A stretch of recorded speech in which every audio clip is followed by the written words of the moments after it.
does it mean to go fast? What are we running from? Ourselves? Our past mistakes? Or is it time itself and our inevitable decay? Yeah, Doc, I actually just wanted to talk about FPS speedrunning games and how amazing they are. What? Yeah, I'm actually broke. I don't even have money for therapy right now. You can't afford this. Nope. You're a loser! You smell! You're ugly and nobody likes you! Yup, that's me. I bet you're wondering how I got in this situation. So, let's just start from the beginning. I think everyone that's even touched or licked a video game before has heard of speedrunning at some point. Forcing supposed predetermined outcomes to bend to your will like a digital wizard is as wild to execute as it is to spectate. Breaking the actual barriers in video games or physically glitching a program to create skips, speedrunning basically turns any video game into a multi-layered chess match mixed with Ninja Warrior, where you have to be on top of your game at all moments, sometimes down to the pixel or millisecond. Wrap up those gimmicks with a competitive bow and try to be the best at it? Well, now you've got something really interesting. The only complication with the genre is it can be pretty damn daunting to enter. It's not abnormal for it to take thousands of hours to get good at speedrunning a single game, and it's pretty common for years to fly by before a world record is even topped. And that's honestly a semi-positive attribute and a key factor contributing to its enduring popularity. But what options are there if you want to taste the feeling of speedrunning but don't have the time to dedicate to it? Welp, let me introduce you to one of the most intoxicatingly fun gaming genres you probably haven't touched yet. Now, leaderboards and the idea of going for high scores isn't new by any means. Older games would usually just go on until you lost or were out of money, and many recent titles had extra time trial modes for you to compete with your friends. But these modes often felt like afterthoughts or tacked on without any actual competitive nature baked in. Hey, do you want to see my Mario Kart times? I can't think of anything I want to do less. But now we have games with the expressed singular purpose of going fast, beating your friends, landing frame-perfect tricks, and optimizing your runs. It's not a side mode, it's the mode, and when games embrace this concept, what you get is one of the most rewarding, satisfying gameplay loops. So, here, I'm gonna start you off with the good stuff. Neon white.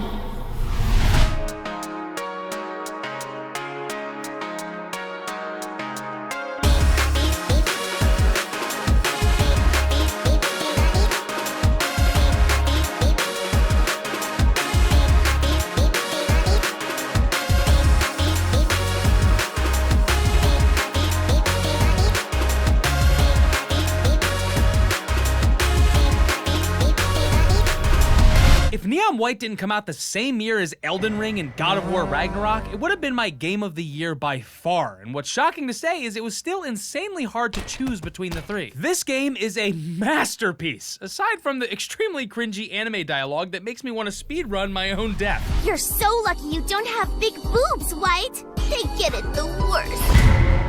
Neon White is a speedrunning FPS platformer with an extremely easy to understand goal. Run through the level, shoot all the demons, and make it to the end as fast as you flippin' can. The visuals are incredibly simple, and that's on purpose. Example, the dark black demons contrast on the white backdrops, and the vibrant weapon cards you use to blast the creatures as well as discard for additional movement techniques are all color-coded, so you can instantly identify what you need to do quickly. Run, grab, shoot, and discard, then do it again and do it another time. Neon White does an unprecedented job at molding your very bones and soul into a speedrunner, honestly, without you even realizing. The game implements the standard bad metal, okay metal, good metal, and great metal, depending on how fast you can dash through the level. Most games would stop there, you'd see your level grade go, and move on, because it doesn't really matter. Not Neon White. This game pulls a whole MK Ultra Black Ops 1 style mental raid on you and makes you care about your placements through a system called Insight. The metal circle, what do they mean? Kiss my ass! Your insight of a level will rise depending on how well and fast you completed that specific track. Just finishing the level will grant you the bronze medal and unlock you the bare minimum of the private friends leaderboard, mostly to possibly taunt you for sucking so much and being so lame and bad. But now, you get to see the real game, the real times they expect of you. So you go, that seems like light work. Fuck it, I can do that. So you run it back, this time with a timer looming above you like some omnipotent judging deity. A few cleaner jumps, maybe a nice shot or two, bam! You've got yourself a silver medal now. Pretty good. You now can physically see the ghost of your past runs, so you can actively know if you're losing to yourself or properly optimizing better. So you land a gold medal, and the game suddenly pushes you over. You've been doing this wrong the entire time. That route you spent multiple runs on, optimizing perfectly, it was all for nothing. Look, here's a secret route you didn't even notice. A gold medal unlocks a clever optional route that you probably missed before, making you slap your forehead and feel like only now are you even starting your first real try. So you do it. You take the new shortcut and you blast the baddies and you land yourself a new shiny ace medal. Now you can see the global leaderboards. Oh my god, what? No, I did that so fast! How can I be so far behind everyone? What? Almost every level takes only a few seconds to complete, so there's no exhaustion buildup from playing a single level over and over and over again. It feels amazing, just shaving half a second off. Seeing your placement go up 1,000 spots in the leaderboard from a singular micro change is genuinely addicting. And sometimes, and this will really lobotomize you, that fancy shortcut isn't even the most optimal route available. Sometimes they're red herrings. It's up to you to figure that out. So finally, you're grinding out a level even harder. Your hands are moving 10 times as fast, you're hitting the craziest shots, the super jumping, wall bouncing, bullet deflecting, jump canceling, guard discarding, BAM! You've done it.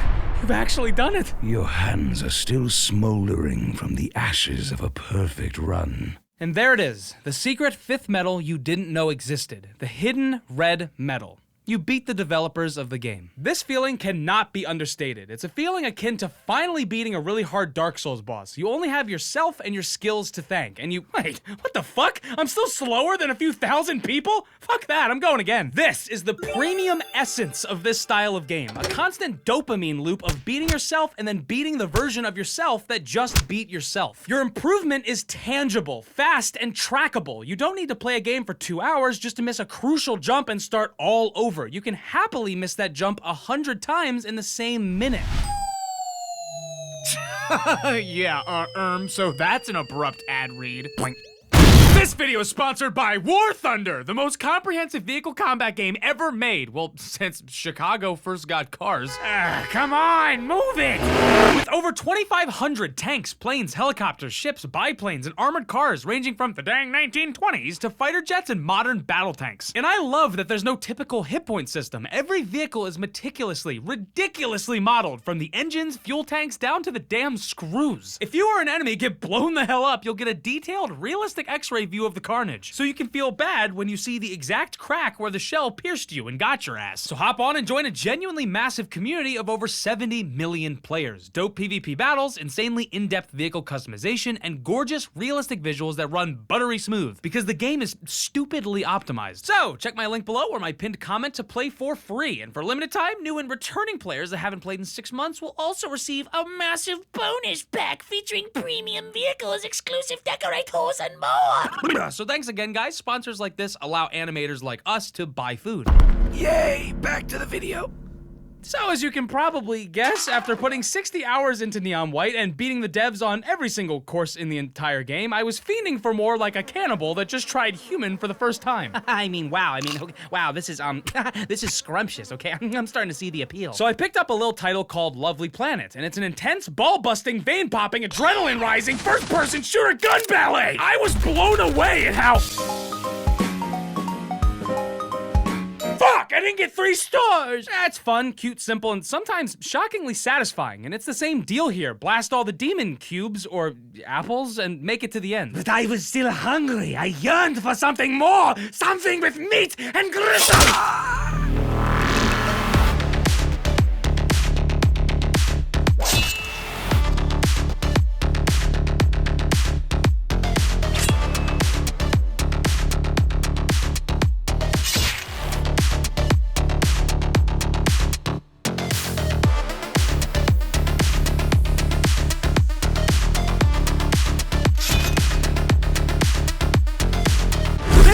fucking rips. Holy shit. Grinding, sliding, wall jumping, grappling, backstabbing, shuriken, thwacking, cyberpunk aesthetic, neural hacking, crouch canceling, samurai slashing.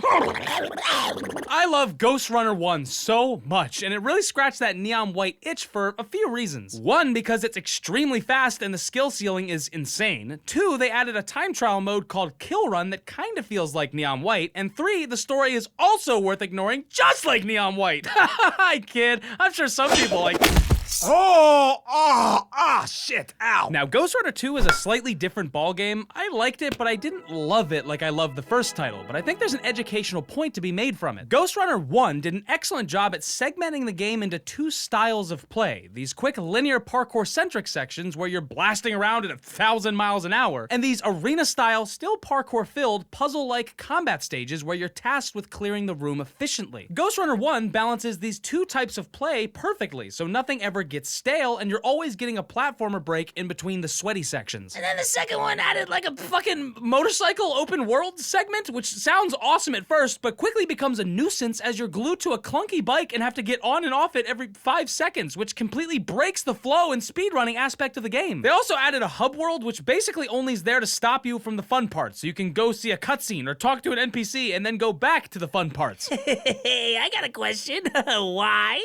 Why'd you do that? This is a great showcase of something being poisoned by too many ideas. The core gameplay of Ghostrunners is excellent, visceral, and satisfying, and I didn't even mention how good the music is either. Oh my lord! So unless I'm going fast, slashing backs, and eating ass, I don't care. Stards of speedrunning FPS platformer PC video game! Bless me with another and my life is yours!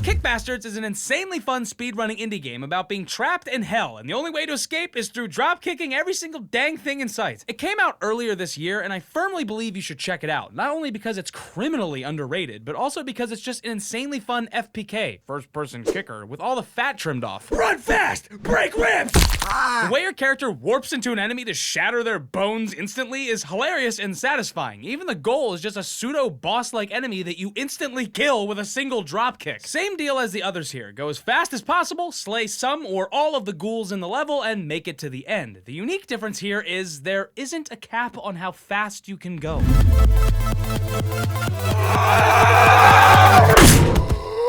Oh, I knocked the wind out of me! You can kick off the walls, floor, and parkour everywhere to gain momentum until you're phasing out of existence or skipping levels entirely. It's fucking awesome. Later on, your leg even becomes a grappling hook, and everyone likes grappling hooks, right? This is a segue.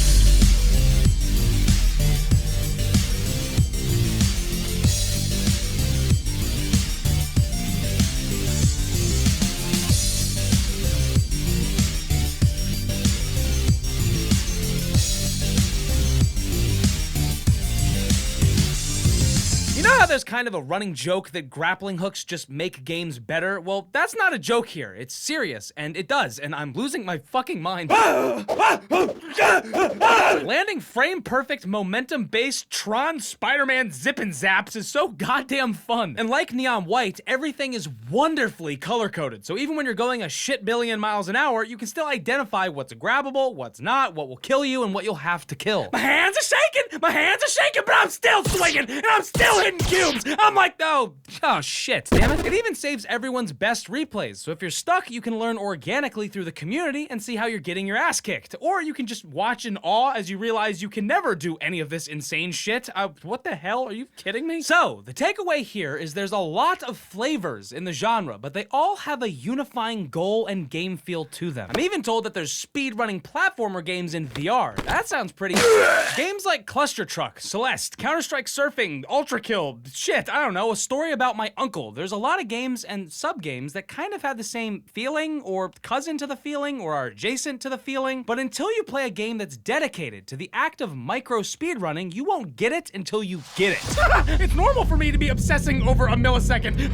I'm fine. I'm doing well. My brain is normal. I can be trusted with the Wi-Fi. So, I don't know, I really think this genre of game is special and overlooked. Your achievements in these titles are palpable. Your progress is satisfying. Speedrunning is an awesome thing, and these games are such a nice way to enter into the field and focus on nailing tiny little things like jumps, skips, and perfect shots. And when it all comes together and you feel deep in your chest that you just did a perfect run, you're gonna feel something special that can't be described until you experience it. Are you still unable to pay for this? Yeah.